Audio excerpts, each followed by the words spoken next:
Hey everybody, Coach here. Hope the holiday season is stressless so far and going well for you and yours. Now we're moved towards Christmas after hope all of you have safely endured that combat shopping day that was Black Friday. Now it's like office parties and shopping lists and whatever's left, right?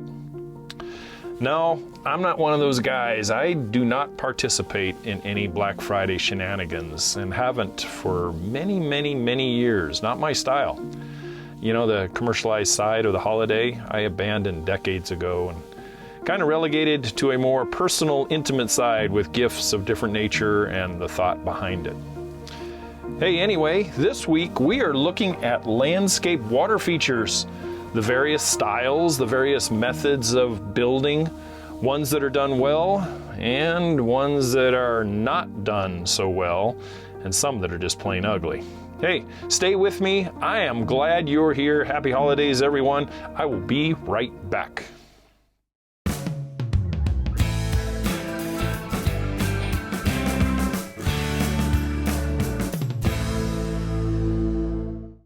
Hey, I'm Matt, and you can call me Coach. Every week I bring to you landscaping tips and tricks and design concepts in an easy to understand format so you can tackle projects yourself, get the results you really want, be more self-reliant, and save a lot of money in the process.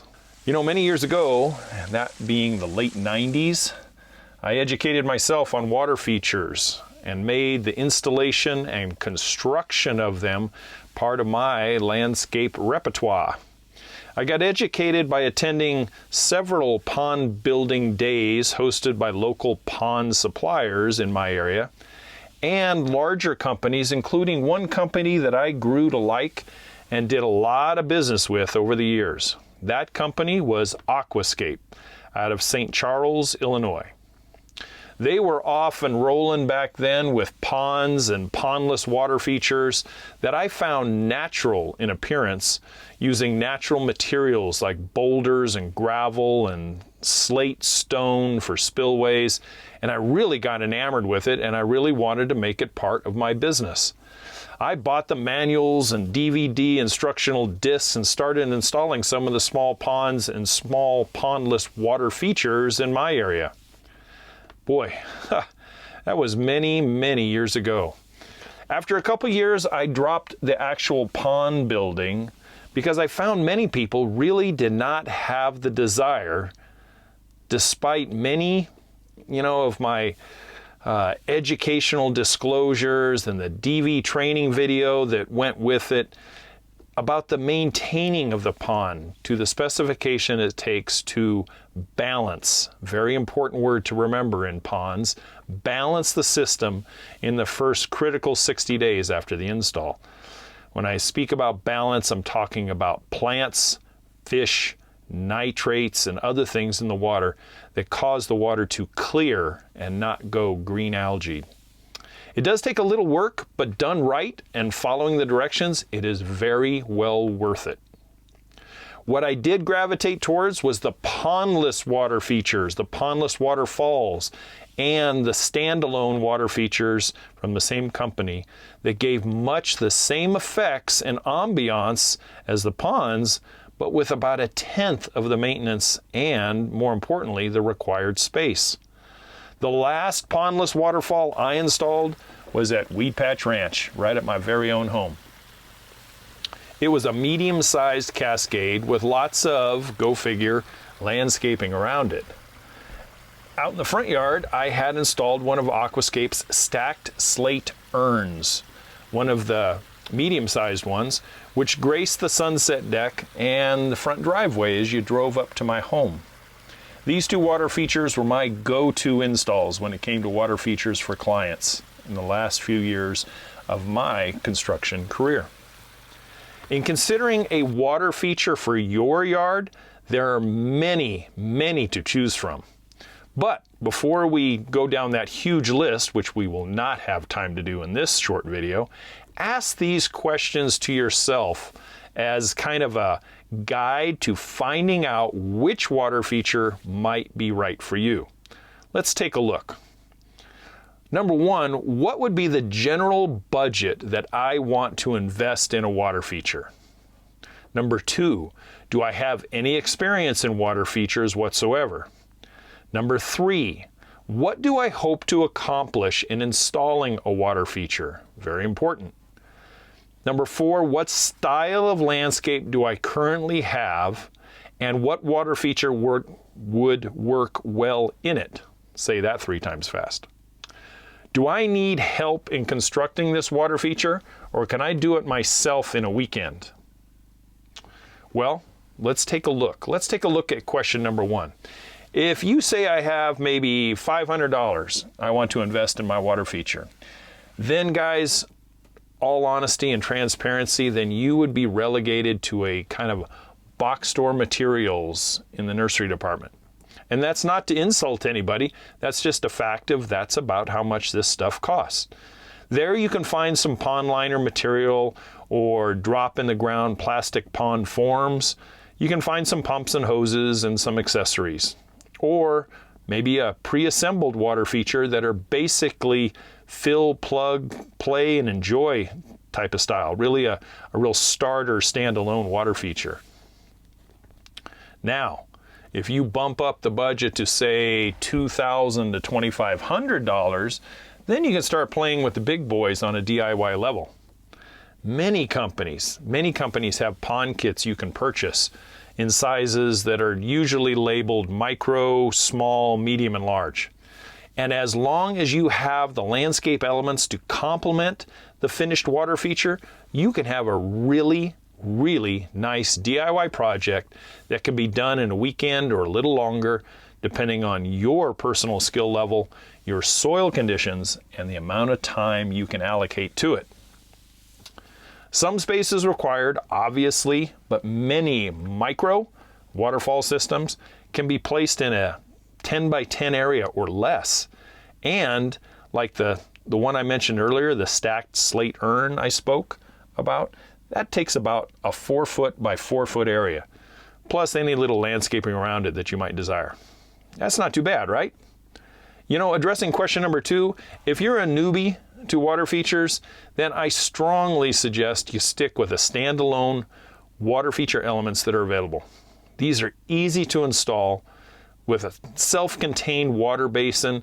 They're great for boosting confidence in construction, and you still get that sound and ambiance that you're looking for. Plus, they're virtually indestructible and really easy to care for. You just have to get power to the location. Now, if you get hooked and really want to expand your water feature skills, you can graduate to those pondless waterfalls, ponds, water bowls, and even fire and water elements that are out there. When asking yourself, what do I hope to accomplish from this water feature?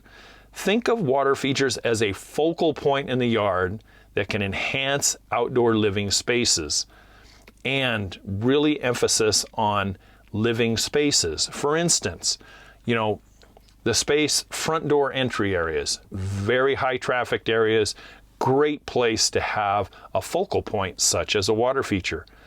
Obviously, background outdoor living areas in the backyard, around the back patio, walkways from front yard to backyard, courtyards, business fronts, and the all-important and intimate secret vignettes next to master bedroom sliders. Very, very big design concept that I used. And then again, and most professionals know this, the retail nursery displays at local nurseries, they use water features quite a bit. Many residential water features fall into the ambiance and focal point theory in landscaping, creating that sound we all want and attracting birds and other wildlife to the yard, which I can attest really does happen. If you need help in constructing one of these water feature elements, you are probably thinking on a larger scale size water feature. Most intimate water features can be done simply by one person with a little bit of sweat equity and a little bit of time. I never personally created a water feature that was larger than 12 feet by 20 feet, and that was an actual pond with a pump vault and spillway and all the things that go with it. which was relatively large considering it was just me and maybe one helper. The excavation was the biggest task for in-ground ponds or pondless systems. The smaller standalone water features either require no excavation or maybe a 4x4 by 18-inch deep basin hole that might take an hour or so depending on your personal soil conditions. The pondless waterfalls are created with a basin, then lined with a protective underlayment, then a thick rubber liner and a pump vault and pump that is placed into the rubber-lined basin. Then some assembled grid matrix boxes are placed next to the pump vault, and then a pump hose is then run from where the pump vault is up to a waterfall spillway, a short distance away depending on your project. And finally, a rubber-lined stream bed returns the water via a number of cascades or 1 or 2 cascades back to the basin. So it is essentially a closed system. This is a very, I can't help but express, this is a very simplified definition for the sake of video time. But hey, you can check them out online and get a lot more details and wrap your head around it really easy. Other water features consist of the old standby tiered cement statuary fountains that we see in many formal garden settings and older homes. They come in many shapes and sizes. Some require many people to assemble, and some even require, and I have seen, small cranes to place and assemble safely because they weigh tons. I personally never got into anything that big. I did assemble some small cement statuary fountains, which were done by just me or me and one helper, but I never got into the big boys. That stuff I thought they were overpriced. Not to mention the fact that once they're there, you just can't move them very easily.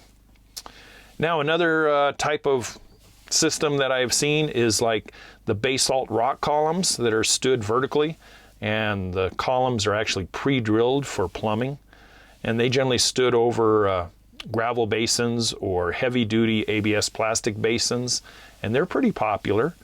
Pre-made water globes or water balls are interesting, and all of these water features are really special when you light them up at night with some low voltage lighting.